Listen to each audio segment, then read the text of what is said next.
I could see this business of all the members who joined in for this particular topic because this is really important that we know what ingredients are needed to be a good leader.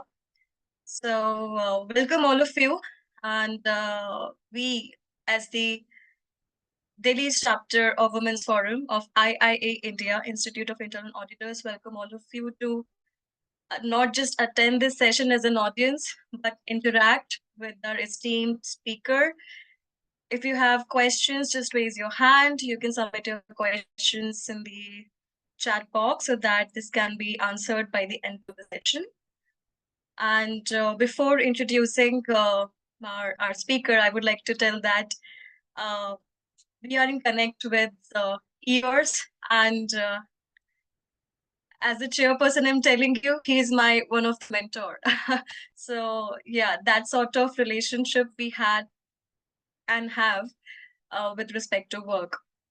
Let me tell you some things related to whatever he has accomplished, although it's a very big introduction, I would like to brief it.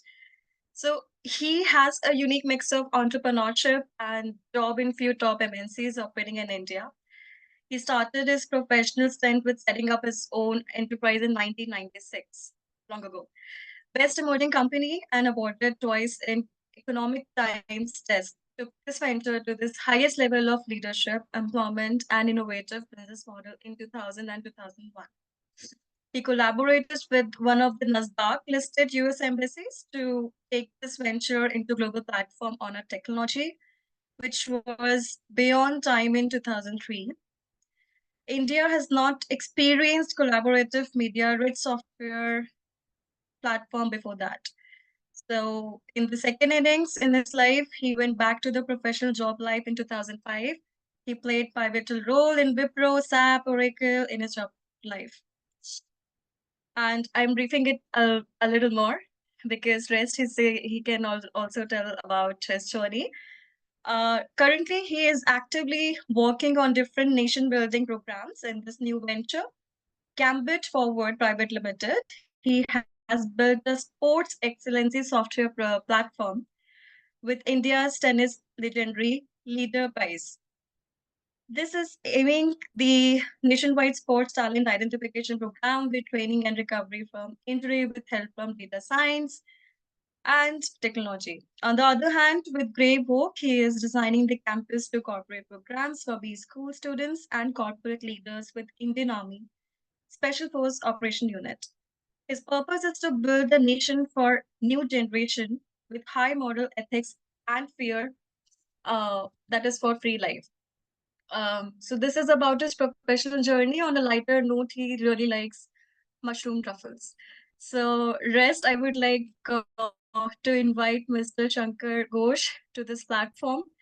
Also, I would request all of you, if possible, you can open the camera so that it is easier for the speaker to interact with all of you. Otherwise, please be active while participating. And pardon my voice, again, I have some cold, so I'm literally sneezing while speaking. I hope you understand all. So enjoy the journey, and yeah, over to you. Thank you, Priya, for your kind words as always. And very good afternoon to all of you, ladies and gentlemen. My name is Shankar Ghosh Choudhury, as Priya said. And if I really discount a little bit of exaggeration and that part. So yes, of course, I am currently doing a lot of things which is very much passionate to me. One of the things is the nation building. Because that is the main purpose of accomplishment of somebody's life. Because, you know, we achieve something on our own goal, and after a certain age, then you have got a term, you have got a time that you revert back to the society. So I think, you know, as Priya has started the timeline 1996, so I was actually looking back to my gray hairs and I was saying that, yeah, I mean, this is something like the time has arrived that I should now go come and revert back to the society. Anyway, thank you so much. So I'm really thankful to each and everybody of IIA and all the participants here. and for this beautiful session. And I'm trying to make this particular session as interesting as possible. First of all, this is an online. I personally believe that there is a lot of, you know, technology touch where you can actually see virtually someone, but it is always better face to face. But having said that, I will try to make as interesting as possible. Okay, now coming back to the topic, imposter syndrome. This is very interesting. I mean, I would like to just share my screen and take a little bit of, the PowerPoint advantage, since we are not sharing the common geographical location on a single platform. So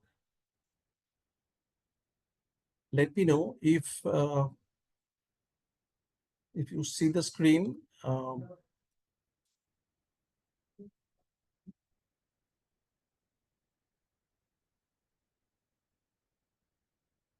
So this is what my present doing, that what I'm doing under the umbrella of Gambit Forward is basically a private limited company. We have formed with myself. There is a eminent tennis legendary. Hope you all know that, Leander Pace. We have basically programmed as a by design sports championship, and making India as a geopolitical platform, making the sports as a vehicle. And another stint of mine, which is basically another program that I'm doing with this Indian Army Special Force Operations Unit. That's basically a corporate leadership and the women empowerment program throughout the country. So that's basically, today what we are. So now coming back to the point without taking much of your time. So actually, imposter syndrome, this particular term, very interestingly, when I really, dig down, this term coined by two psychologists, clinical psychologists, actually, Dr. Pauline Clance and Dr. Susan Ames, way back 1978. But, they named this particular syndrome as an imposter syndrome because by default, uh, we have our own doubt towards our own capability sometime as an imposter. So let me brief you what exactly it is all about. I'm sure many of you already know what imposter syndrome is, because it's a commonly topic available, which is on the internet, Google, the YouTubes of the world. Uh, Having said that, on a simple term, when somebody is uplifted towards a higher plane in a social platform or any kind of a work environment, sometimes we have got our own doubts about towards our own ability, that I probably have got this opportunity maybe by fluke, maybe by luck, maybe I'm not capable enough to do this particular new role or the new responsibility, and so forth. And that basically drags you down slowly into the grave. And so neither you are doing justice to yourself, nor you are doing justice to this particular role, the responsibility which you are given. Now, having said that, honestly speaking, to me, I generally in my life, I always try to simplify the complex thing. And that is my main mantra, was all about the life. Because this all beautiful English, all framework, which is really nice to see that. But if you really simplify it, you can actually see how to really overcome it. Then you can actually understand it is not that, that monster itself. To me, imposter syndrome is nothing but the fear-based thought, nothing else. Very simply, it's a fear-based thought. Now, in the rest of the session, I will actually explain you how this particular thought generally happens in a human mind, and how to really overcome this kind of a fear-based thought. And then by default, you can get out of this particular syndrome or whatever it is. Now, having said that, there are two ways to deal with that. One is that, of course, um, uh, it is basically, in my opinion, I call it is a cheat code, which is basically a quick fix solution towards any kind of a problem. Say, for example, if you have a fear, I'm sure many of you have seen this particular, a little bit of nervousness before this interview, before this any kind of a big meeting, crucial meeting, when you know that there is a lot of things on the stake, little bit of nervousness, little bit of sweaty feeling inside the spine, or little bit of chillness inside the spine. It happens. It's nothing but this. Uh, you can call it different kind of a syndrome. This is nothing but the fear factor. Now, having said that, there are some cheat codes, or rather the quick fix solution. Something like, somebody might say that, you take a deep breath, आप थोड़ा सा जोर जोर सांस ले लो, you will feel good. Somebody might say that, hey, you are not the only one. It's a very common thing. So don't worry on that. It will just, it shall overcome. And there are a lot of things. Does it really work? Of course it works. So I will take you through very quickly um, that which are the quick fix solution. And in my opinion, I call them is basically nothing but this chemical dope. Chemical dope is because it's my term that I have coined that chemical dope, this particular term. It is nothing but this kind of a quick fix solution. Of course, scientifically gives you a result because a lot of hormone gets secretes within this human anatomy, and that works like a magic. Quick fix immediately. It really instantly gives you a boost, right? Say for example, this is a normal. You are not the only one. Of course, that's basically a thought process that immediately, if you generate within yourself, then you can actually, take a pause, take a two steps back, and you can look at yourself saying that, yes, that is quite normal to everyone. Even say, for example, if someone of you, or maybe to me, because I still remember my own experience when I went to Oracle, when I got this, the role to Oracle. I basically came from SAP, and then I joined Oracle. So SAP to Oracle, this is not a big jump because there is a one giant to the another giant. It's a German, European software company to another American software company. But the role was pretty different. The role was to handle entire government of India business revenue model, and driving the government business throughout the country, which is a massive team, a lot of responsibility. The rolling up to this Australian office, Oracle Australia office, so that India falls under this part of this APJ. Now, having said that, of course, that is a lot of responsibility and everything. Was it justified to me? And then a lot of questions then come, because sometimes, even if you do not think, trust me, these are the basic reality that many of you will come across this kind of a reality, that sometimes some kind of a side talk you will come to know on a coffee corner, saying that um, he or she has got some kind of a good role, but you know do you know, I mean, do you really think that he's just, I mean, well qualified for that? So this kind of a side talk, or this kind of an over here, can actually drag into the self-doubt. You start thinking, I mean, why people are talking about something like this? That can be a showstopper. But immediately, if you really counsel yourself that this is normal, this can happen with everyone. So I know my capabilities are. I know what exactly, the if you really go down like the last one, that get the curiosity about all your weakness and the start working upon them. Of course, people are aware enough that one can actually jot down the points that in the laundry list, that these are the areas that I can actually should work upon to be a better version of the current one. These all are there. You can actually really jot down your work, jot down your past accomplishment, your past achievement, and the include people around you. That's a very important point. And to me, this is the most important point, because that gives you a mental stroke, the psychological stroke. Because trust me, if you have a very common friend of yours whom you basically talk to every day, daily basis, you generally take each other for granted sometimes, right? But suddenly you take a pause and pick up a phone, and maybe 10 o'clock in the night, or maybe, sometime you just say that, hey, I never probably conveyed to you, you are such a nice human being. Have you ever realized that you are such a powerful human being. You have actually done so many things. Probably the first time listener, they will say, I mean, you know, what exactly happened with you? I mean, are you all right? Why you are saying all this? But this really works well.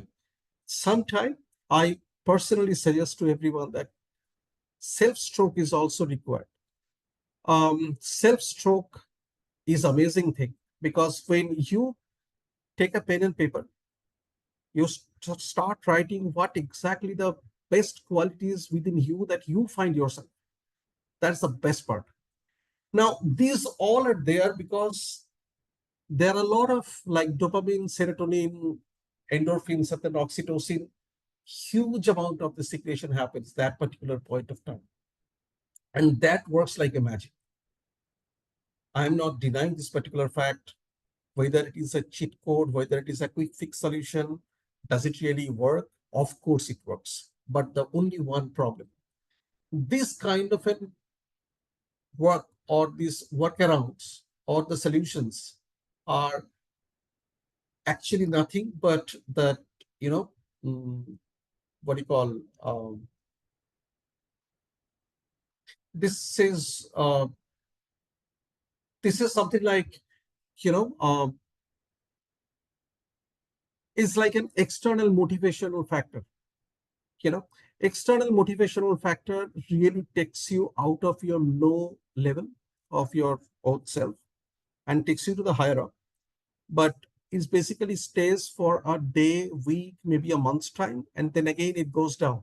Then again you have to take an external motivation once again. It's basically nothing but a dope test or the external doping. Then you again mentally go high, then again you start working on that.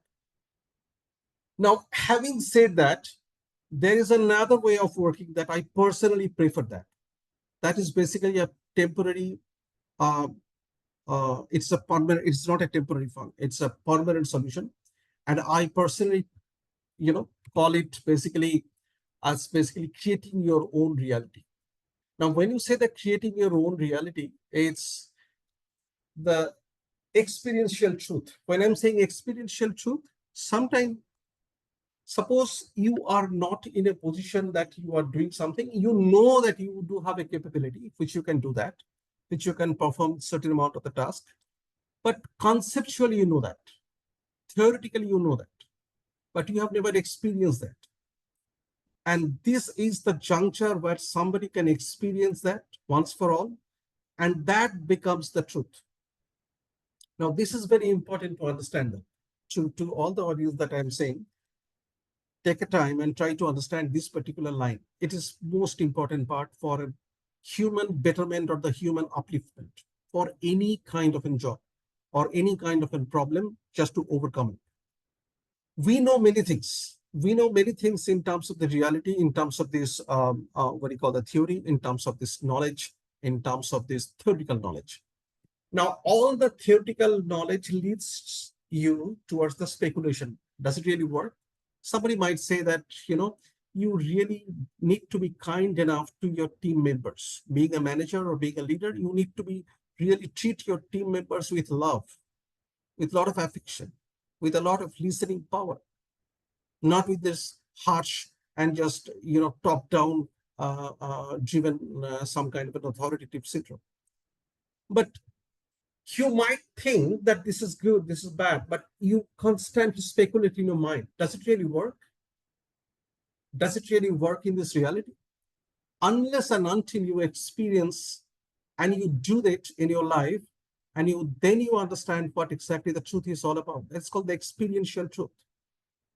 And for all the great leaders, I'm talking about not only this corporate, I'm talking about any kind of a cross industry, whether it is an armed forces, whether it is a doctor, whether it is any kind of a business leader, whether it is any kind of an extremely successful homemaker, whether you are an amazing parent or a father or a mother, everybody needs to experience the first thing, whatever that they have in their mind. I'll give you my personal experience here. My son, when he was in class 9, he was actually appearing. So 9 is basically the standard starts 9 and 10 and then the board. Then suddenly there is a huge amount of this peer pressure started building up on his. And one day he came to me and said that, Dad, why people are so much of worried about, or so much of concern about this board exam 9, 10. This is everybody saying that this is something like an earth-shaking kind of a thing, and no matter what, you should not take life so lightly and all this stuff, blah blah blah. Then I said one thing that, you know what, yes, that is true, because board is the first level of examination in anybody's life, and you should not take it very lightly. Of course, do that. But at the same time, you should not take that on your nerve, because the day you take that as a fear factor, you are doomed. So you take that very easily. As the day is comes, you do your normal steps in a normal way. If you go, he's basically a goalkeeper, he's a football player. So I said that you go to your football match every day, go to your football practice every day. Do not stop that. Because the day you stop it, the day you take that extra pressure on yourself, you basically create an extra mileage of the fear in your mind. Do not do that. And after this board exam, he actually came back to me saying that, you know what, this is something like works like a magic. I need, now we understand that everything will fall in place at its ease. And that is the most important part of the life. So anything that theoretically, Facebook, Instagram, WhatsApps, this kind of in media are full of beautiful knowledge, beautiful message, and the beautiful instruction of the roadmap. Trust me, 10% of the thing that we actually experience in our life, 10%, not even 10%. The day you actually do something, apply that particular knowledge in your life, that becomes the truth for you. And once it becomes the truth for you, then you know what is what. Then you know what exactly the road it curves towards, whatever the people say.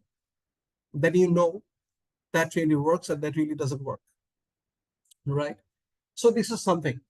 I actually, by the way, on a different note, I am basically from Kolkata, and but for a long time I stayed in Delhi. The first time when I went to Delhi, people told me always one thing, that Delhi, be very careful. Northern part of India, extremely full of thugs. You cannot just people take people on their face value, blah blah blah, all the kind of a negative shit. Trust me, the on the third day, early morning, I had a flight from Delhi to Bangalore, and then that was in the very early morning, 5:30. So I had to leave. So around 5:30, the cab came, and there I realized that I have lost my wallet, and that particular wallet has got all kind of a card, credit card, everything, voter ID, I mean bank details, everything. Then I have realized, yes, that I have basically, left back in the last cab, which I wrote, last evening. Thankfully, it was Uber, so that I got the number, 5:30 in the morning. I called up the guy. The guy picked up the phone. Trust me, unbelievable thing happened. The guy came all the way. In one of these introductions, he basically, I gave my phone to this particular cab driver of mine, who basically was driving me to the T3. And he was actually talking to that particular earlier cab driver, and on their local, all their local knowledge and everything. So they basically stopped the car in between. They came to each other, and he actually handed over this entire wallet to me. Now, what will you say this particular event? People say that Delhi, be very careful. I say that Delhi is the most safest place. Trust me, this is what I personally believe because of that experiential truth. And it not only happened once, it happens many a times with many other occasions. So that's the reason anything that you take on the life, once you experience it, that becomes a truth. So why I am saying and why I am highlighting this particular part again and again, in the coming time, you'll understand this is the thing which will take you to overcome this imposter syndrome in life for good. It is not one particular.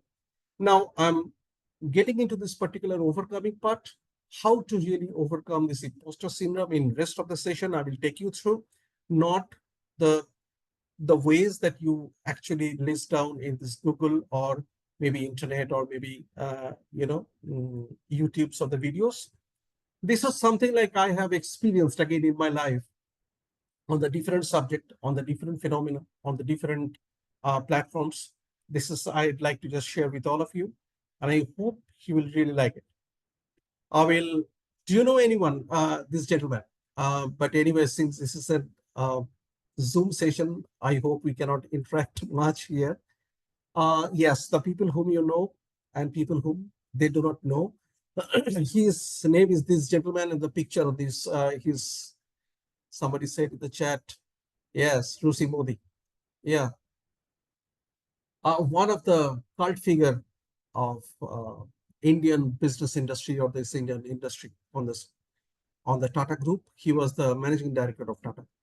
So I will tell you a very quick story and very interesting story. I personally was very close to this particular gentleman because of I born and brought up in Jamshedpur, and my uncle was HR head of Tata Steel and that particular time of Rusi Modi's time, and that way basically my uncle and Rusi were very close, and they used to interact a lot, and I was a very urgent follower of my uncle, and he used to take me to Rusi's house many a times. So that way basically we had a very close relationship. Even of, after his Tata Group era, he actually got settled down in Kolkata. So the story started there.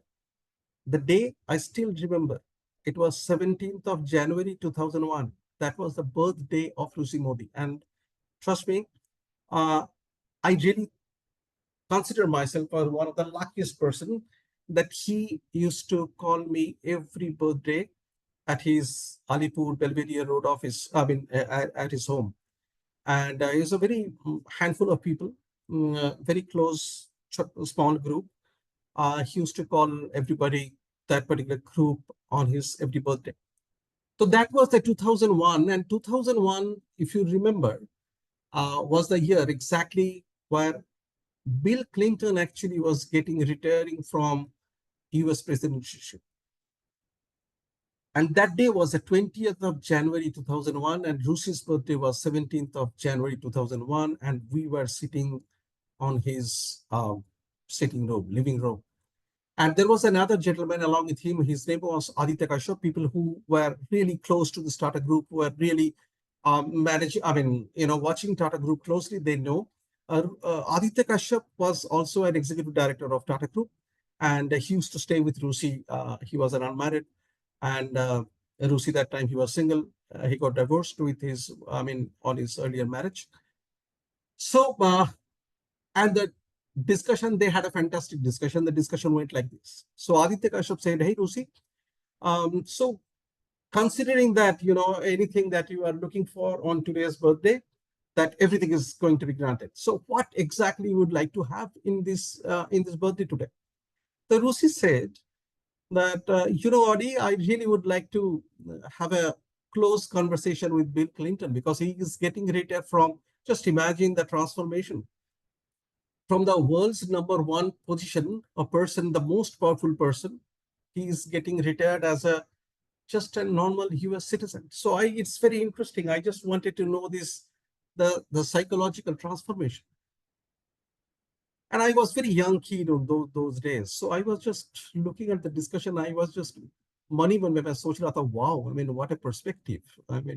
Anyway, and then Aditya Kashyap said that, hey, Rusi, it could be very, very similar to yours. You have been, of course, number one person in the entire Tata industry.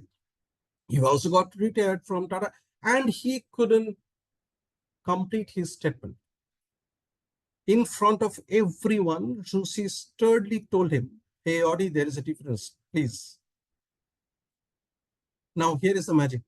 He said, Bill Clinton is getting retired officially. Aditya, I got sacked from Tata Steel. I did not get retired. Can you imagine the kind of the lion's heart this gentleman had? And after that, maybe I actually forgot, maybe one of the one-on-one session with Rusi. He was actually one of the mentors on those days. And he said something that I still carry close to my heart. He said that Shankar, uh, you must embrace your highest and acknowledge your lowest with a complete acceptance. Keep them simple as much as possible. So if someone wants to just take a note, you can take a note. This is something like I really taken close to my heart and really carry that particular knowledge. This is something like a priceless piece of advice that whenever you go in your life, the highest level of, you must embrace that the highest level of this achievement.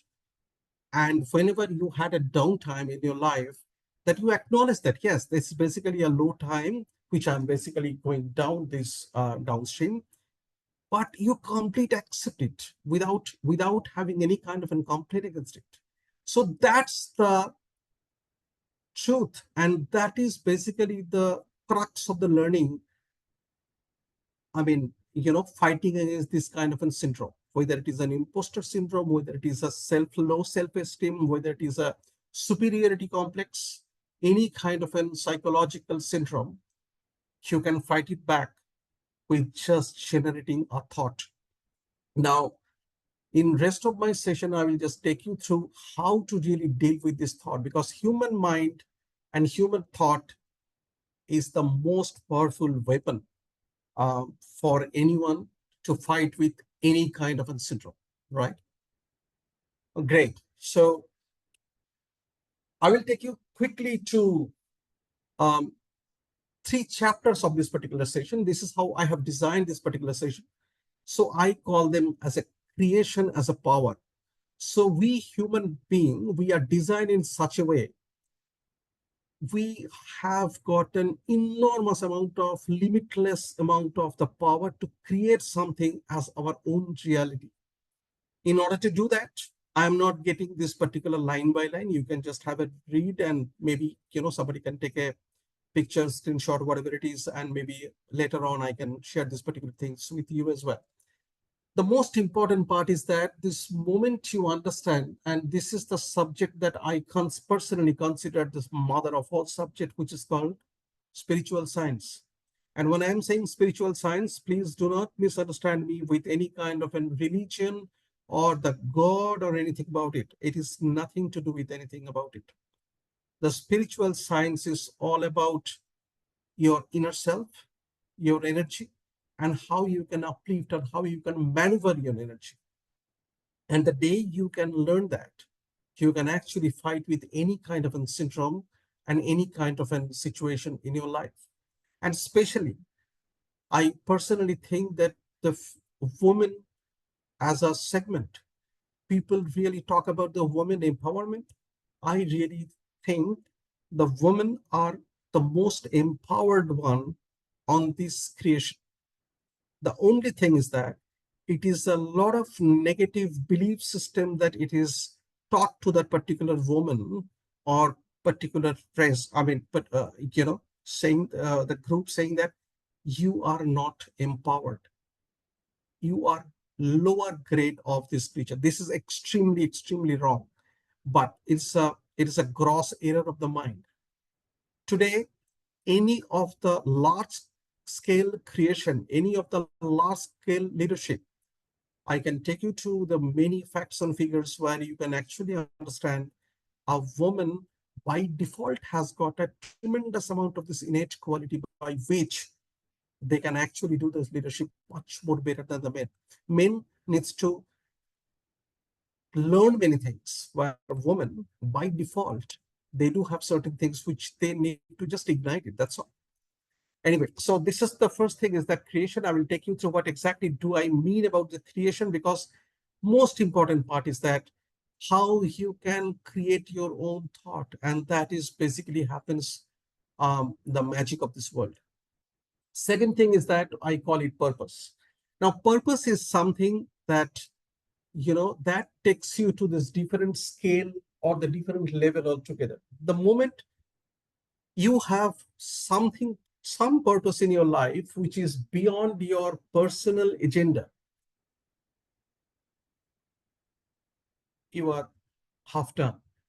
You are actually win the battle, because most of the time what we do mistake unknowingly, that we take a lot of personal agenda as a purpose of our life, that basically takes a wrong deviation towards this particular goal and towards this particular, the judgment of this ourself itself. The day you have a purpose which is larger than life, the day you have got a purpose which is so much more beyond your own agenda, you actually are the half done. I will take you through certain, few examples of my own life. You will actually understand this power of the purpose. Once you have the power of the purpose, you actually have the another magic happens. It's called the inclusion. And that is the most powerful thing. I'm sure you'll be agreed at any point of time when you feel low because of any kind of a syndrome, whether you are a man, whether you are a woman, whether you are any kind of an age group. We try to cling upon with someone, with some people. We pick up our phone, we call up our friends, we call up our family, we call up our somebody whom we trust. It is just because that we want to be the include some people in our life, and that particular very moment we just want to be the part of that particular moment so that I get a strength external. But here I will take you through a journey where you can actually find the solution, where you can find the strength internally by which you can include the power, and this inclusion happens automatically. Correct? So these are the basic 3 chapters. I will just toggle around between these because we do have a limitation of time. By 4:30, that's a hard stop, because the rest half an hour we'll just keep for this Q&A session. I will take all of your questions if you have. Please park your question till the time. 4:30 is the time I will just finish it off my conversation here. Right. So having said that, so the most now understanding the thing that what exactly the human mind and the human thought, the energy of our thought never dies. Now, if you read this line carefully, this is extremely important line to understand that. I request everyone to read this line carefully, and I will explain you what exactly. So I'm not getting into the line by line, the words by word. What I'm trying to say that any thought is nothing but an energy. When you have a thought, now imagine a situation where you are assigned for a certain task which you have never done before. So you do have a lot of self-doubt. You do have a lot of, the complexity in your mind. You do have a lot of questions in your mind. Will I be able to do that? Will I be able to do justice? And then immediately you set a counter thought that, yes, I am a powerful person. And here I have, I have taken so much of long journey in my life to come so far. And it is just not a fluke. And it is something like, this is my purpose of this life. And here I wanted to become a leader one point of time. And today, this is the day has come. And with a lot of purpose, so that I can touch a lot of people's life. I can take a team towards a certain height. I can do whatever is your dream is, right? Whatever is your purpose is. Now that particular thing, that each and every thought is nothing but the frequency, because it is nothing but this sheer energy. Now the frequency has got a different kind of a wavelength based on the quality of the thought. This is called the thought classification. I will take you to what exactly it is all about. Now here, just an illustration point of view, just to take you through. The black spots are nothing but imagine a situation where the thoughts are not that high, maybe a low kind of a thought, which is full of self-doubt, full of doubt, full of toxicity and everything. So what we have, the one thought is there in the universe, it is actually there forever. And it tries to cling upon that similar kind of a thought, and it takes a pattern. And this actually happens unknowingly. We do not understand that, but it happens in the metaphysical way, so that this particular part is the very much part of the science, which we call it the metaphysics. And that remains forever. So now imagine the dotted lines which are now started blinking on the screen. These are the similar kind of black spots and which is basically making us see one kind of a pattern in the universe. When I'm saying universe, just to make it more simpler version, in the creation, in the air, in this, in the what do you call the environment around you, right? I don't know, आपके साथ कभी ऐसे हुआ है कि you start thinking about one particular topic and suddenly you start bumping with the people unknowingly out of no reason, and people who are actually having the similar kind of a thought, and you start conversation maybe over a cup of coffee and say that, hey, you know what, this is what exactly I believe. Oh, you also believe that same way? Yeah, this is something. And then the conversation starts. This we call it, sometimes we call it coincidence, but nothing in this universe or the nothing on this particular creation, we call it, nothing is called the coincidence. This is all by design. And the similar way, so all the positive thought, or maybe the like-minded thought, or maybe the little bit of higher level of thought, also pattern the same way. And this is how the magic starts, unknowingly, but in and around you. I personally have experienced in my life. I will again take you to a story of my own life. It was precisely 2017. I was in Germany. I was working for a company, SAP, software company SAP, which is, uh, roughly known as SAP. So I was a part of European Olympic Boot Camp as a sports program, and SAP was basically one of the technology partner there. And I was really working towards the sports excellence through the technology and everything, and all this technology mumbo jumbo. So, and then I came back to India, and from there itself, I started thinking something that, Europe, Olympic boot camp, everything is good, but one fine day I need to go back, and one fine day I need to really start working towards my own country's sports mechanism. India, such a large country, why we are not so good in the sports? Why we are not so good in the Olympic? Even in the FIFA football ranking is so down. These kind of thoughts were just in my mind. I'm talking about 2017. Please keep that date in your mind. And then I'm taking this directly 2023, last year. When I opened this particular company, Gambit, and through some, I met Leander Pace. And Leander had a career planning of the retirement at 2020 Tokyo Olympic, which he could not play because of the Tokyo Olympic that got shifted 1 year after because of the COVID. And so naturally he took a retirement on his Davis Cup 2020. And then 2023, when I met Leander Pace for the first time, and we actually exchanging our ideas, and very energetically Leander said that, hey bro, you know what, let me just open my MacBook. And he showed me with a date and time stamp. You won't believe, it was 2017. He was there in US preparing for his last Olympic game, and in one of his notes he actually wrote down that let's create champion by design. And it was year 2017. And when 2023 we first met, we really got jaw drops, saying that in actually in the different part of the world, I was in Germany, he was in US, we came back to India together. We started working on the same thing. We didn't know even that he was working for that and I was working for that. So this is called, this is called coincidence in the rudimentary form.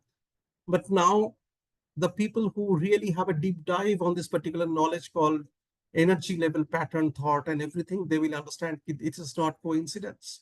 You can create your own reality.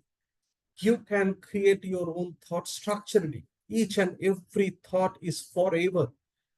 So if this is the thing that you keep your mind, keep at your heart, you you imagine the kind of a goal that you wanted to have in your life, think that, hold your thought strategically, and you pattern that particular, create that pattern every day in your daily life. the reality is going to hit you. Trust me. So that's basically the classification of the thought. I'm very quickly, shifting this particular thing because of this time limit. So we do have a classification with the first layer, the most down layer of this particular pyramid is called the waste thought. Waste thought is very easy to understand. The thought which is actually not necessary to have in our life, but unfortunately, trust me, I'm not saying that everyone. Actually, I had this problem once in life. Uh, my life got a tectonic shift in 2012.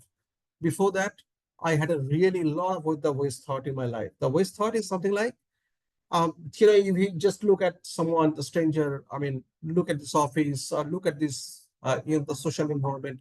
How come someone talks like this about me? Or how come someone they wear such and such dress? So that you become the judgmental, you become, unnecessary thought. This is called the waste thought. And trust me, this is most of the time that we occupy our mind now. This is the waste thought. I'm not telling you what to do with this kind of a thought. I'm just giving you introduction to this kind of a thought classification as structured. After that, he's got a necessary thought. Of course, these thoughts are necessary. These thoughts are something like, of course, to do your daily life, to do your daily task, or do your regular duties. Something like, do I have to get the breakfast ready, getting late for the office, blah, blah, blah, right? So necessary thought and the waste thought are the primary, the down below the pyramid. The reason behind it, the pyramid logic of the pyramid is that the quantification of the thought is a very high in these two different category of the thought. We do have a lot of waste thought and we do have a lot of necessary thought. We cannot avoid it. Necessary thought, you cannot avoid it. Waste thought, of course, you can avoid it. I will tell you how. And after that, we do have a negative thought. Yes. Now, this is something like we do have a thought which is not positive. Negative thought is very easy to understand. This is not good. This is not right. And it's too risky way. So whenever we look for something and when we register something with our negative approach, we call it negative thought. And after that, we do have a positive thought, of course, just counted to that. I mean, ways can we figure it out? Let's start it. So maybe there are so many people who are really trained. So Indian Army is one of the examples that I work very closely with them. They are taught to think everything so positively. आप कोई भी task उनको दे दो, आपको there is a common saying. I'm sure you must have seen in many movies. कि कोई शक और सवाल, they will say the no sir. It is very clearly, it's very clear in their dictum that if any task is given, it is there to do the task, no question asked. It is something like, and of course, a positive mindset. It takes a lot of effort. It takes a lot of practice. It takes a lot of self-rehearsal to have this kind of a positive thought in your mind. You can do that on your daily practice life. You can do that on your as you go and hit the gym. This is basically a mental gym thing. You can do that, right?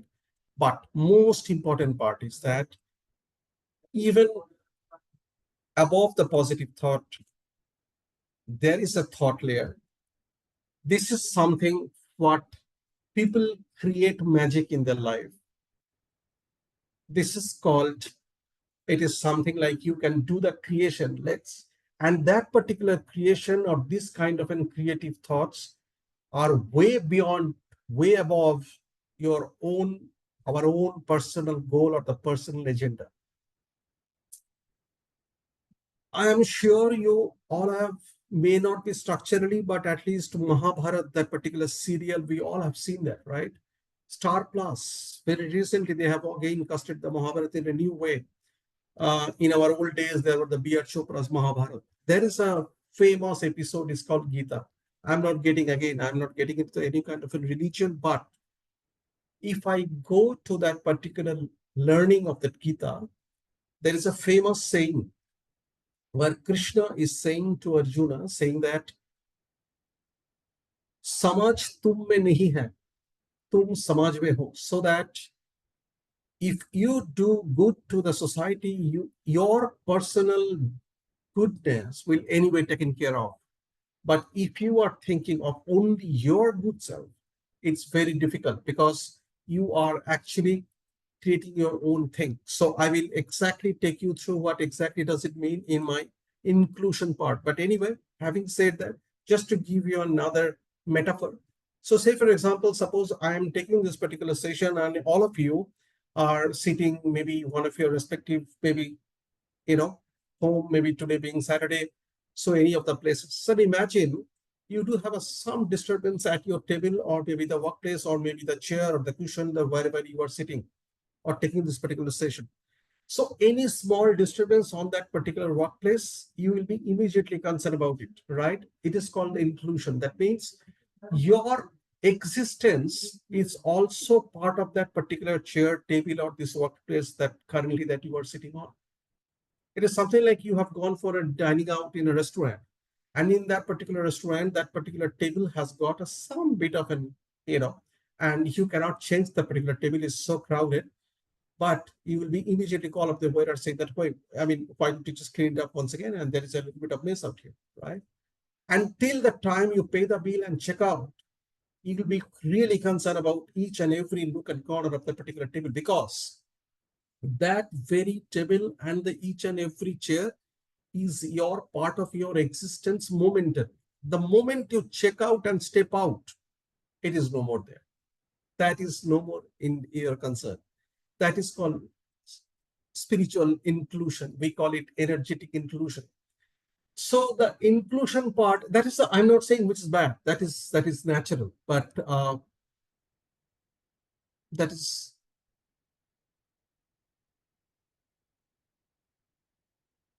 yes.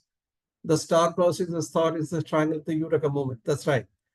So yeah.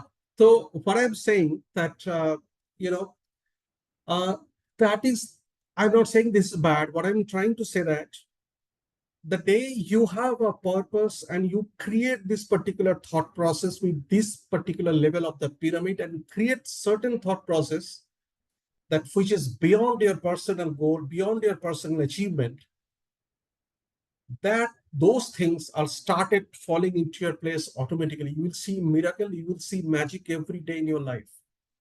Trust me, because of the interest of the time, I cannot take you through each and every experience of my life.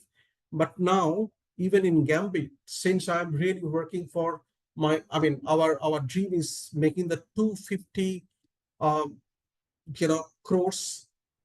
I mean, 25 crores of the children, the kid, touch their sports life through the different kind of ways and means, so that it's way beyond any kind of politics or way beyond any kind of the talent hunt procedure of the government of India.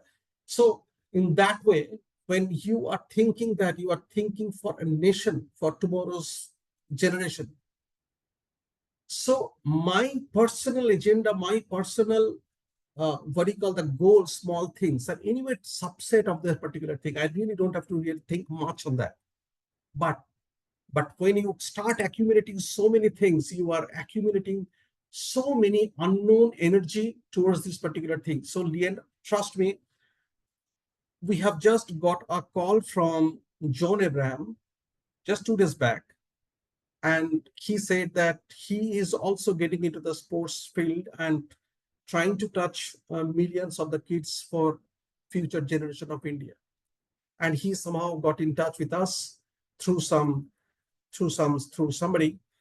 and he actually is eager to start working with. I mean, eager to start work with us.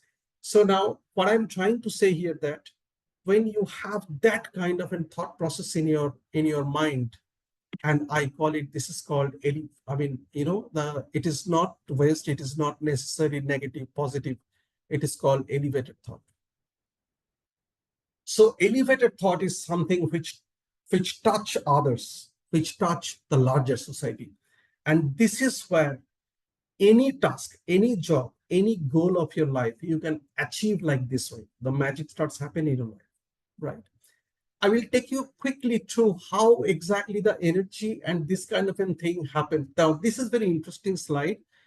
Looks like a pretty clumsy, but I will take you very quickly out here. So human mind, how it really does it work is basically works like through an energy. And we do have three faculties for the human existence or the human energy. When I'm saying faculty, that means the three different parameters through which we all operate. You operate, I operate, everybody operates. We operate through mind. Mind, job of the mind is the visualization. That's the reason, plain and simple, I'll give you a metaphor so that you can understand. जब बच्चे को हम लोग सिखाते हैं ना, A for apple, we draw the apple first, and that particular picture of that apple gets embraced in that particular brain of that kid. He doesn't really know what exactly apple is. He really doesn't know the spelling of the apple, but he only knows that apple looks like this. And this is the first teaching of the human mind, that A for apple, B for bat. And each and every representation happens through the picture, because mind only understands visualization, picture. Mind does not understand any data. That is most important to understand. Then we do have an intellect. Intellect is something, nothing but this, the equilibrium. It basically makes the balance, check and balance of your daily life, of your daily belief system. Now the belief system, now quickly, since it is 4, we do have hardly half an hour left. I will a little bit quick, fast, and take you through. So interesting part is that somebody may smoke, right? Think about a smoke. Okay, think about me. Before 2012, I was a smoker. I used to smoke. And for me, just to light a cigarette, what are the steps that I used to do? I used to take a stick out of the packet, take it apart, and light that particular stick and start puffing that. So these steps, we call it in a rudimentary way, or we call it muscle memory, right? So you ask a smoker that which are the steps that you do generally to make us, he will actually probably laugh at you. People who drive, do you really drive clutch, brake, accelerator through your mind that, okay, now third gear, fourth gear, I have to play the clutch? No, you do that through your muscle memory. So how the muscle memory gets built? Muscle memory gets built with the repetition of any kind of a task that you do repeat once after once after one. That becomes your belief system. Belief system that you ask a smoker that, do you really believe that smoking is bad? He will say, yes, I do believe smoking is bad, but sorry, I can't leave it. I tried many a times, I failed. That means he acknowledged, till the time he acknowledged the belief system, whether he believes whether it is a good or bad really doesn't make any difference. Because for him, the experiential truth is smoking is good because I really feel a little bit of high that particular moment of time, right? So that particular belief system drives the rest of your life and rest of the decisions that you make in your life. And this is what the reference point comes in. The reference, the third faculty of the human energy, is that it gives you a feed from the database. That if you are asking for a cigarette, maybe a friend of mine, visits me, say that, hey, Shankar, let's go for a fag. Shankar, before 2012 version, yes, the answer would have been, yeah, let's go. So I wouldn't have thought twice because it's my belief system, it's my muscle memory. But now, today I don't smoke. So my reference system, the day I left the smoking in 2012, the next 3-4 days, it was a strong feed system coming constantly from my reference point that it is no more there in your belief system. There is a new belief system you have created that I am not smoking. The day you create that thought, that becomes the thought. The new thought creates a new impression in your mind, and that new impression on your mind creates a new grave into the database system called reference. And the reference every time triggers to you saying that, no, you are not smoking this time because you have left cigarette.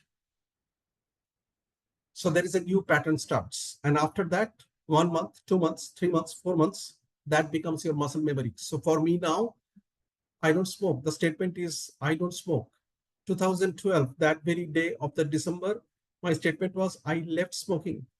Now 2024, my statement is, I don't smoke. Because the muscle memory is so deep now, My reference point doesn't come in between. So he knows that my job is done. So that's basically the thought process work.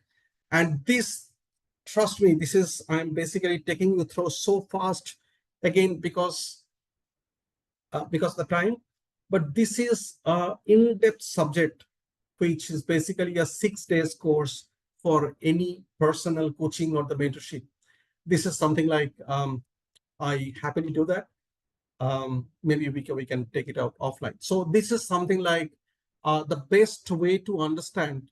If any one of you think that, something which I have not done before, how do I do that? Do I really able to do that? It is all about the thought. The once you create a thought, you can create the miracle. And when I'm saying miracle, it is actually not a miracle. It's a scientific process after process by which you will get the result. So this is how it is. And I'll just stop sharing my screen, and I will just take you through another story of my own life, and I will then stop it for the question and answer session straight. So when when you really talk about this inclusion, there is a very interesting story happened in my life. 2015, trust me, I mean, I was basically from the sales background, and 2016, it was a hardcore sales role in SAP that I used to play in India. And there was a very large steel industry. Some of you know, some of you might not be knowing. It is called Usha Martin Group of Industries. So Usha Martin is a very large industry owned by Jhawar and family. The owner name is Mr. Prashant Jhawar. He is an NRI based out of UK, and he has got a the tie rope company. He has got a very large scale steel industry in India, multiple factories. He's a big time industrialist. SAP, they wanted to sell their software to Usha Martin Group, and I was just a very junior sales executive those days. I still remember uh, the deal value, the sales value, the software price was basically 300,000 euro that particular point of time.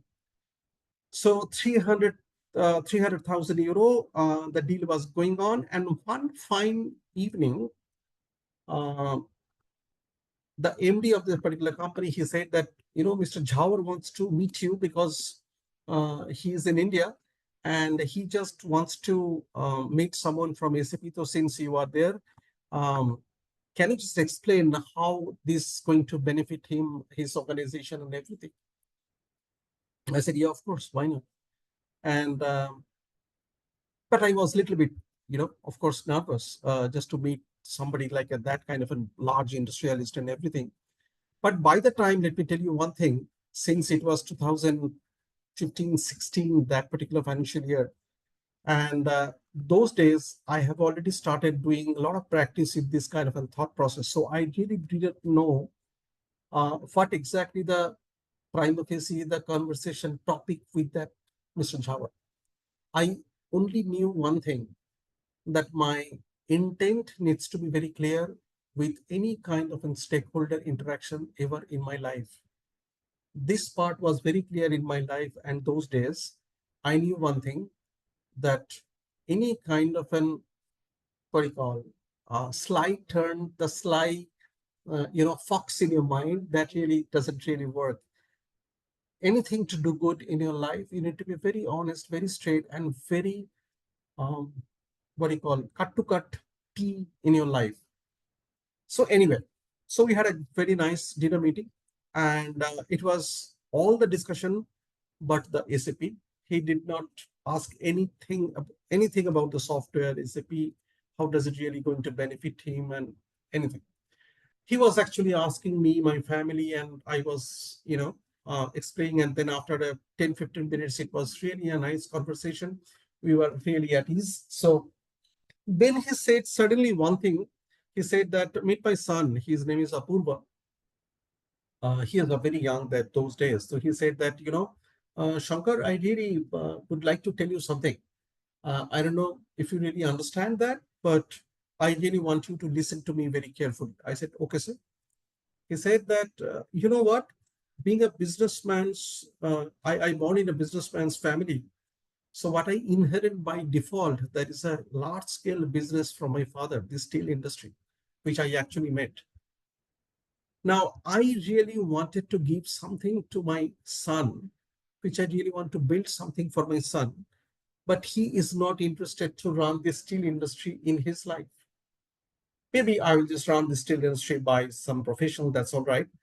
But he wants to really do something in his technology area or something. He is being a new generation. So I thought just to talk to you and take your thought. What do you think about it? Just imagine. Suddenly I thought, oh my God, it is something like, then I said, sir, honestly speaking, I really am not in a position. I don't think that I am the person who can actually guide you because you are there. Uh, and in certain stage of the life, certain stage of the society where for you, the view is much more wider than me. Then he said, no, no, no. The reason you are saying what you are saying is very correct. The reason I'm asking you is because uh, somebody told me about you that you have come from a very basic grassroots level from your career and then you have reached here. And somebody told me that you have got a very clear conversation in your life. Whenever you interacted with our office, you had a very clear conversation with our office, no hesitation and no, what do you call this, the opacity kind of thing. So generally in the software industry, a lot of haziness, a lot of blurred area. We intentionally keep just to uh, make the deal size big or something like this. Anyway, so then I said, sir, you know what? It is something that he can actually uh, create something on his own because software is something as a tool. Software is not anything to have it. But Apurva, you can dream something and use this particular software as a tool to fulfill your dream. And then immediately he said that, hey, Shankar, you know what? I stay in UK and a lot of things that uh, I really see as a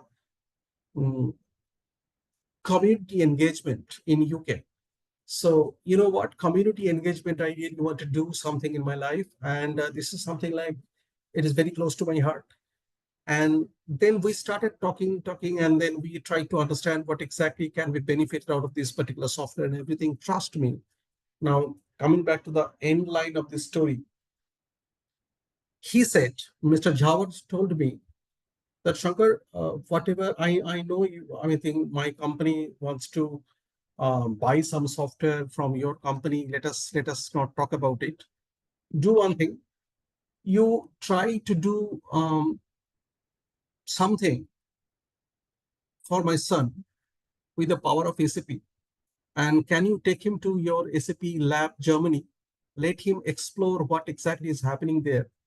And then I want him to get this particular world of SAP, that particular big game, so that whatever that his dream, let him see this dream on the reality. That particular deal, those who are, I don't know about this entire audience, those anybody from sales interest, sales particular profession, if somebody is there, you will understand, she will understand. If somebody is not from the sales background, just to give you an anecdote, the sales is a ruthless profession. Sales is a profession where it is everything is time bound. You achieve anything, really doesn't matter if it is beyond a particular time bound. That particular sales was very much crucial for us that particular quarter. We lost it. But we SAP Germany, that particular Mr. Jawar, he got into a contract of 2.44 million euro contract with SAP. And I got the entire managerial credit. And after that, I got a massive, uplift in my life just because of only one thing. I never looked at that 300K euro deal. And I told my manager at that time, sir, hold your patience because this gentleman is not a customer. He is a father who is dreaming something for his son. In that particular dream, SAP is very much there. The deal size of a sales call cannot be with his dream because in his dream, the figure, the sales value that is there, uh, that we cannot even think about it.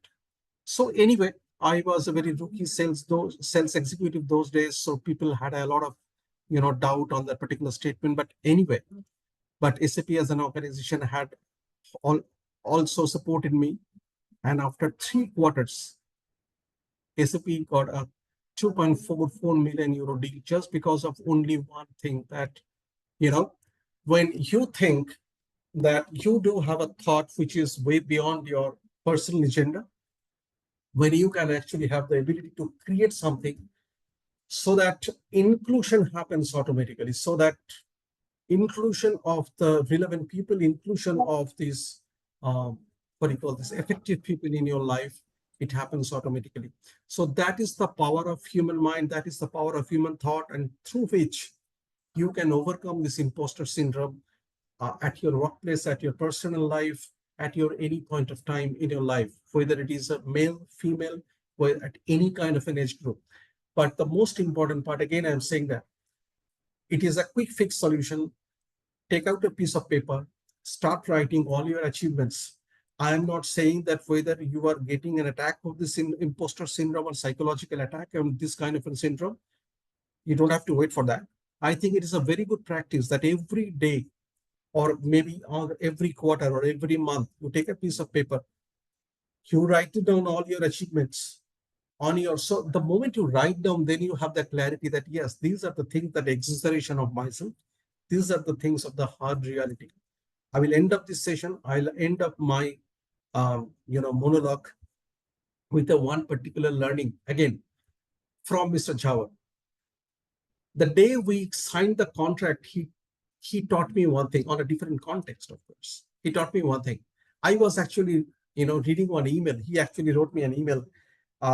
Of course, some good notes about me. He wrote an email to SAP Germany office, marking me a copy and praising me on that particular email. When I was reading that particular email in front of him in one of the occasions, he said, Shankar, there is a small learning for you. I said, yes, sir. He said that whenever you read any kind of a document and where all the adjectives are there, it is something like, in our organization, we are going to take a massive task in our this quarter. In this particular quarter, we are going to achieve this tectonic shift in our organization by achieving these 1, 2, 3, 4, 5 goals. And you omit all the adjectives. That means in our organization, we are going to take a certain task, and the tasks are 1, 2, 3, 4, 5. And that is the reality check of the self-conviction versus the self-exaggeration. Still, I do that on every month end. And thank you so much. I think this is good that within the time that we have finished. And so I will hand it over to Priya and Jyotsna to IIA, the moderators. So um, I'm okay to take any kind of a question. Thank you so much. Thanks, sir. So, requesting participants, if someone wants to talk to you, they can raise hand. I will, and also I have unmuted everyone. So, but they have to raise hand so we know who wants to talk first.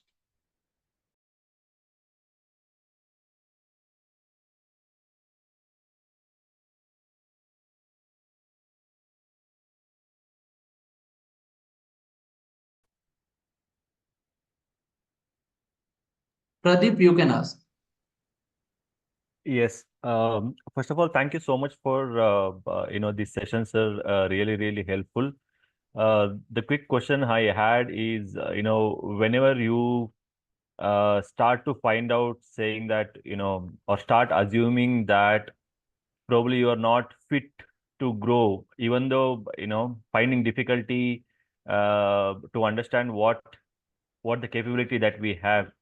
So do you think it is really the time where you need to choose the right mentor who can help you to find yourself and really get a positive mindset so that you can pursue in your career further to the new heights?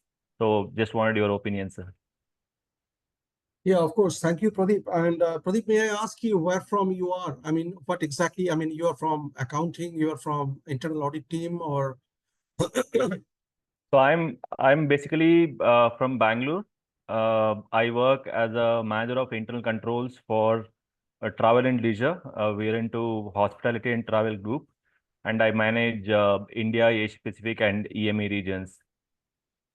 So I've fantastic. been in the Interloid for nearly 9 years now, and I did manage FP&A and other process in my previous organizations, including JP Morgan Chase and Goldman Sachs. Awesome. Pradeep, thank you so much. First of all, thanks for your time and thanks for this participation. So yes, answer to your question very quickly. So first of all, see, mentorship, it is something like, but this is my personal belief that, of course, you need a mentor, but the best mentor that can be yourself. The first and foremost, I always believe that I always, tell it to everyone, whomever I mentor, that before you come to me or before you come to or go to any of the mentors, first you ask yourself that, are you clear in your mind? Whether you have the capability, whether you do not have the capability, it's a secondary. Do you really want to that particular goal, or do you really want to go in that particular height? If the answer is that yes, I want, but I really don't know how part can be taken care of, but the purpose, the why part has to be very clear in your mind. There is a very good book I can suggest. It's basically called The Why Part. It is authored by Simon Sinek. Is a fortunately, again, as a very good friend of mine, I personally know him. It is an amazing book that he has actually written. See, so in a way, what he always believes that generally we translate our entire thought process into the three buckets. One is that what you do, how we do that, and why we do that. So he says that stress upon the why part first. That why is basically the core belief that, he always gives an example of the apple. The apple believes that we are beautiful. Since we are beautiful than others, then we do that lot of things in the artistic way and a lot of things in a much more beautiful way, which nobody did it before. And this is how we make computers, we make phones. So that what makes comes the last. To again, to answer your question, please be very clear in your mind that whatever you want to achieve, if you are there clear in your mind, then you can discuss anybody. That it needs not to be a professional mentor. I always believe that you pick up a very good childhood friend who actually seen your past, who has seen you growing, who can actually tell you what exactly you were, what exactly you are today, and what exactly you can be. Because lot of time, trust me, I do have a friend of mine who is basically an auto driver, auto rickshaw driver. He was my old days Jamshedpur guy, but वो जब भी मिलता है ना, मुझे एक चीज बताते हैं कि बॉस तेरे को ना वो एक चीज था, वो तू इतने अच्छे अच्छे अच्छे बात बोलते थे वो, so he cannot articulate that in a much more beautiful way, of course, but he knew that he can actually give you that each and every time, that give you that confidence that yes, even on my childhood days, I had that spark within me. That is very important in your life. So that's how it is. I hope it is answer to your question. Thank you so much, sir. Very helpful. Thank you so much. Yeah.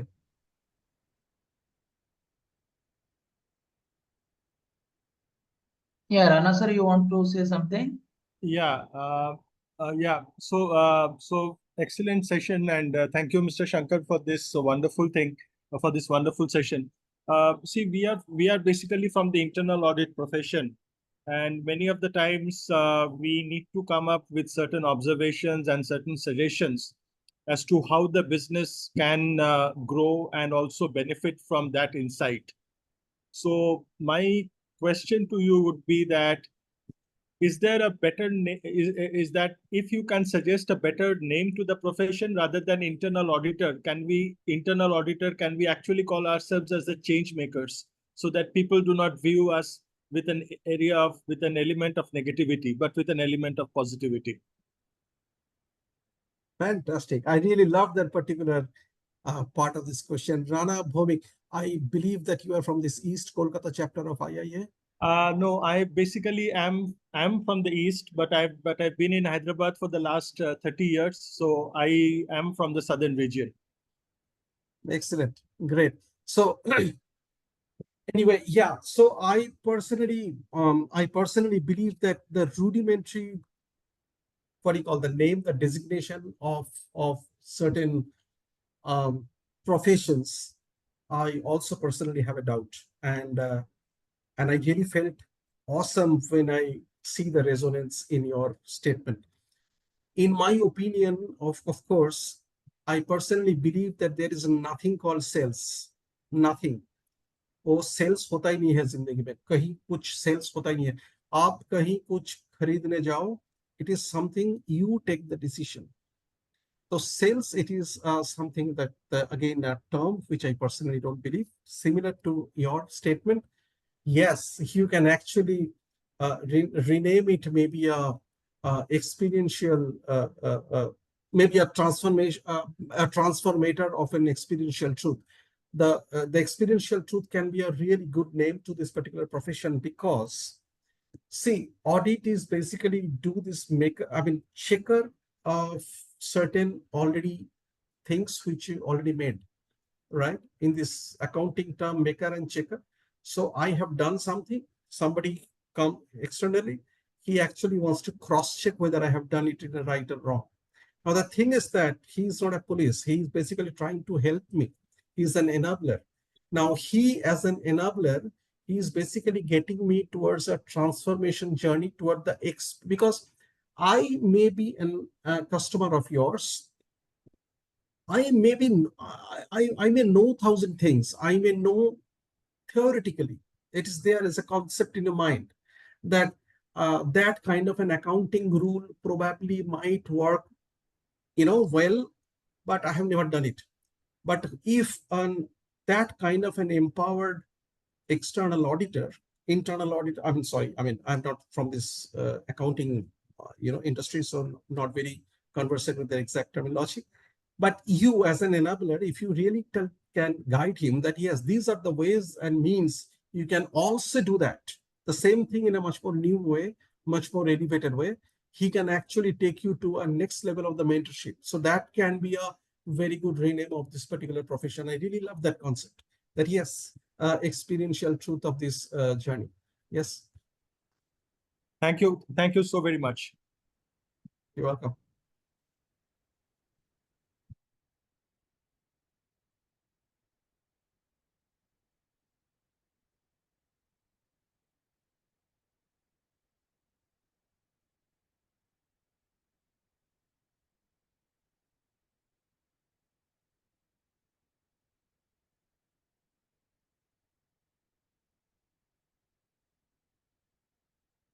I can see one video, Mr. Gaurav Bhatia. Hi.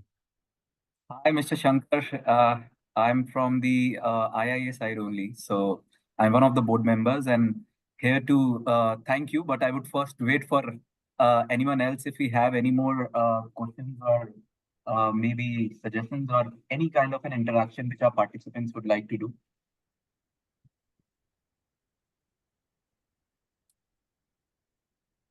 No?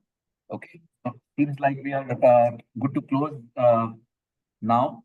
So thank you so much, Shankar, for your time today. And I think we had a wonderful session. I was there throughout, and I think the way you have taken it up, the terms which you have used, like chemical dope, right? Experimental truth. So it was very interesting for us to know this. And on behalf of IIA Delhi branch and especially the Women Forum, I would like to thank you and all the participants here also to engage, to interact. And thank you so much, Shankar, for your time today. And I believe we should have more of these kind of trainings. This is first of its kind by the Women Forum. So I lead the training committee of IIA Delhi, right? So we keep on organizing the trainings on the hard skills. But sometimes we always feel that we need to train our people on the soft skills also. And that's what Priya came out with this fantastic idea to pick up this topic. And I think self-doubt is one of the biggest challenges which we have seen, especially in the youngsters which are coming to our profession, right? Because as an internal auditor, we are always supposed to know, right? We are always supposed to be probably well educated, well researched before we pick up any process for the audit. And that's what the auditees always believe.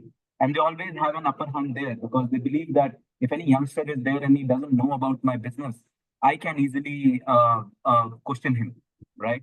So, and that's the time that really we feel that people are taken aback. And once they get that kind of a setback, right, when they are going for a closure meeting with the auditees, it really demotivates them, right? Their morale really goes down.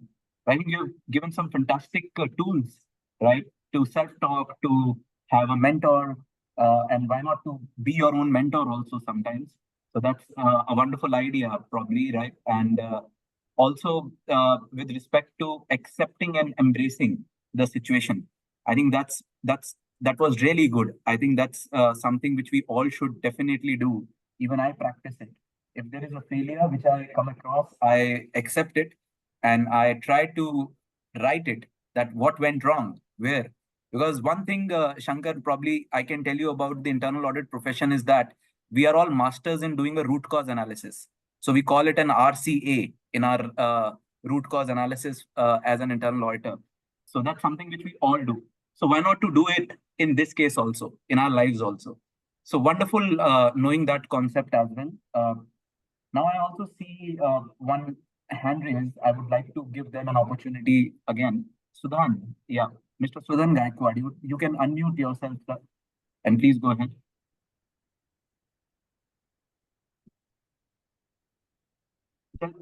Oh, like to pick up? No, sir, all participants are unmuted. So Sudhan sir can directly. Okay. So, hi Gaurav, hi Mr. Hello everyone. So this is. I hope I'm audible. Yeah, Sudhan, sorry, I actually No, no issues, no issues. So my disturbed you. question basically was, I wanted just to, uh, you know, being a woman and an internal auditor, if I have approximately 20 years, 21 years of experience. But still, when we look for growth in our profession, in the career, we really, like as a woman, I hesitate a bit, to take up additional responsibility and question whether we are in like as a like will I be in the position to take up that role as a head of internal audit, or as a head of the profile in any organization. So that hesitation, or that the doubt is always there. So in such a situation, would there be any separate process or approach which uh, like women, as women, women professionals, we should really undertake or follow, to help us grow in the profession and reach at the top? Because I think at the top, when we go at the top, it really narrows down, and there are more male professionals who are at the head roles, but we see less of women at the top. So for us as women, is there any specific thought process or technique which we should follow to help us grow and lead at the top? Yes, very nice question, ma'am. Thank you so much for your question. But in one part of your question, that you said that we sometimes we ask this question that while taking this kind of a responsibility in the higher up. My question is, you ask this question to whom? To yourself or to the concerned authority? Self. Maybe the self doubt is there. Yes, I guess so. So first of all, I'll tell you something. We are taught, it's nothing to do with women. There is a perspective, of course, there is a perspective layer of the woman, because I personally believe, I told in the beginning of my session that I personally believe that women are much more powerful creation of this universe. And I'm not exaggerating this just to, just to make you please or to make the woman please out here. And it is the truth. The truth, because um, it is just because a woman has got a. I suggest another book to everyone. If somebody loves to read, they can pick up this book called "This Games People Play" by uh, James. I forgot this author's name. It's called. I'll let you know. This called "The Games People Play." On a very short term, there is a mental state. We call it the ego state of the human mind. It is called the PAC model, very famous. PAC, PAC model. P for parent, A for adult, C for child. A man, it is observed in research, this is a well-researched subject. A man, on an average, plays only toggles between, yeah, somebody said that Eric Byrne, that's right, Eric Byrne. So the author is Eric Byrne, the book is Games People Play. Thank you. Thank you. Priya, So, not somebody. yes, Priya, thank you so much. So it is observed that a man toggles mostly between adult and the child on an interaction with a woman. Very rarely they get into the adult ego state, parent ego state. So it on a simple term, a woman has got a tremendous amount of flexibility to make a different kind of a statement, different kind of a mature statement on a merit to the different kind of a situation. But as you rightly said, the why women are not there so much in the pyramid ladder. The only reason is that our society has taught us to be in fear.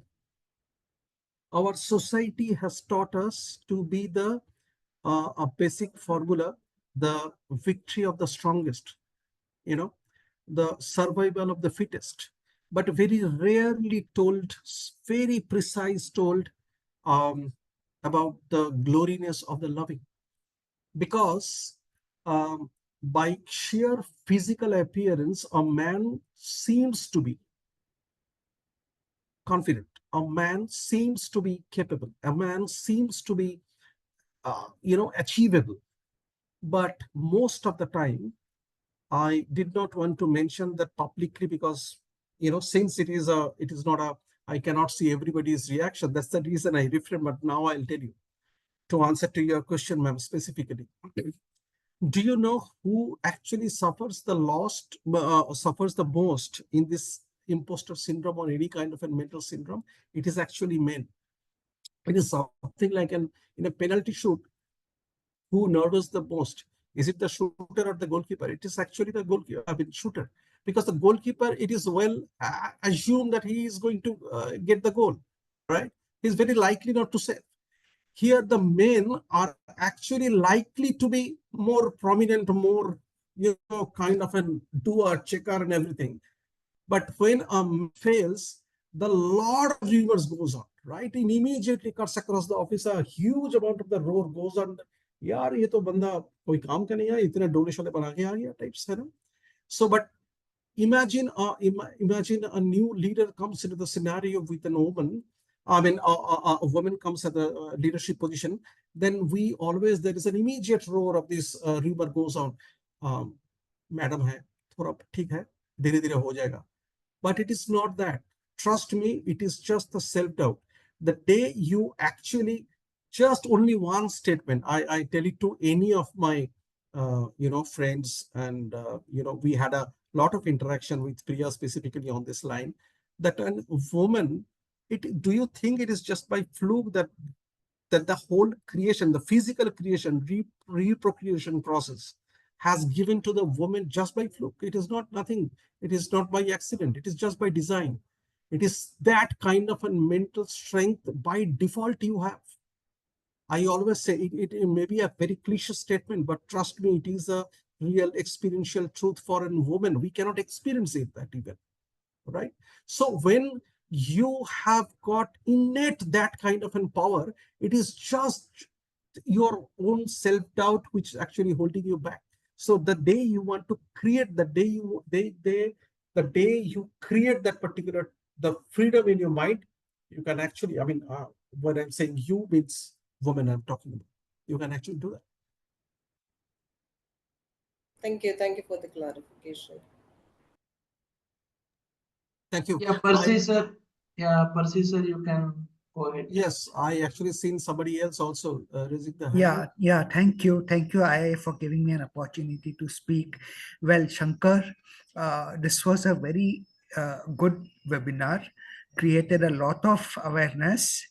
I would like to say something. I like what you said about Mr. Rusi Modi, the late ex-managing director of Tata Steel. Yeah, I wrote what you said about him, what he's quote. The citation that is you quoted.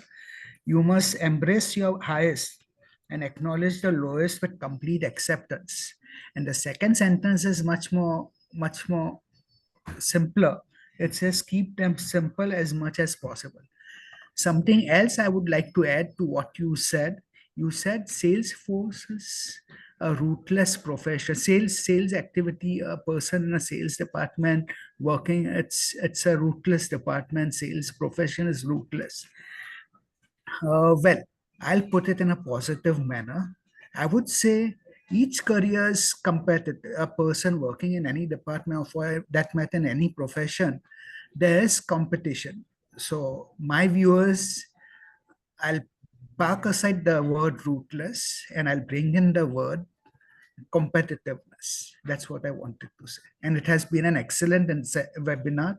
And thank you very much. And thanks once again, IA, for giving me an opportunity to speak. Thank you. Thank you, Mr. Irani. It is a nice perspective to have that particular statement. Thank you so much for this certificate, and thank you so much once again to each and every member, every participant, and this eminent institute, internal auditors, and wish you a very happy weekend. Have a lovely life. Thank you, Shankar, and thank you all the participants for joining in. Thanks for your time. Thank you. Thanks, Thank you everyone. all. Thank you, everyone. Thank you. Bye-bye. Bye.